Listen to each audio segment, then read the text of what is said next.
Republic day వేడుకలు ఘనంగా జరిగాయి. టీటీడీ ఈవో క్యాంపు కార్యాలయం వద్ద ధర్మారెడ్డి మువ్వన్నెల జెండాను ఎగరవేశారు. ఈ సందర్భంగా టీటీడీ ఈవో ధర్మారెడ్డికి టీటీడీ భద్రతా సిబ్బంది గౌరవ వందనం చేశారు. రిపబ్లిక్ డే వేడుకలలో టీటీడీ అధికారులు, భద్రతా సిబ్బంది పాల్గొన్నారు. టీటీడీ భక్తులకు కల్పిస్తున్న సౌకర్యాలు, శ్రీవారి దర్శనం ఏర్పాట్లపైన ఈవో మాట్లాడారు.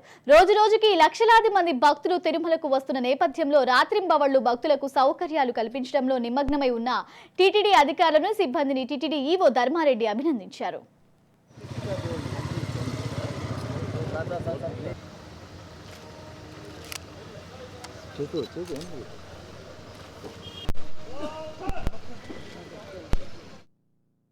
భక్తులకు సేవలు అందించేటువంటి తిరుమల తిరుపతి దేవస్థానంలో పనిచేస్తున్నటువంటి అన్ని డిపార్ట్మెంట్లో ఉద్యోగులకు, అవుట్సోర్సింగ్ ఉద్యోగులకు అందరికీ కూడా పేరు పేరున ఈ గణతంత్ర దినోత్సవ సందర్భంగా శుభాకాంక్షలు తెలియజేసుకుంటూ ఉన్నాను.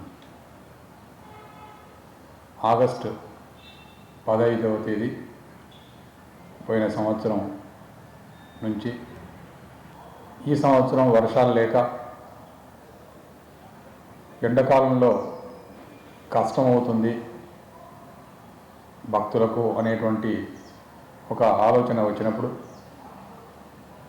కండలేరు నుంచి డైరెక్ట్గా వాటర్ను పంప్ చేస్తూ తిరుమలకు తీసుకురావాలని చెప్పి బోర్డు నిర్ణయం తీసుకొని 40 కోట్ల వ్యయంతో భక్తుల దృష్ట్యా తిరుమల తిరుపతి దేవస్థానం అన్ని రకాల చర్యలు తీసుకుంటూ ప్రతినిత్యము వారికి మంచి దర్శనం కలగాలి, వారు తిరుమలకు వచ్చి వెళ్ళిపోయేటప్పుడు మంచి స్మృతులతో వెళ్ళాలి, మళ్ళా తిరుమలకు వచ్చి స్వామివారిని దర్శించుకోవాలనేటువంటి మంచి స్మృతులతో వెళ్ళాలనేటువంటి ఉద్దేశంతో తిరుమల తిరుపతి దేవస్థానం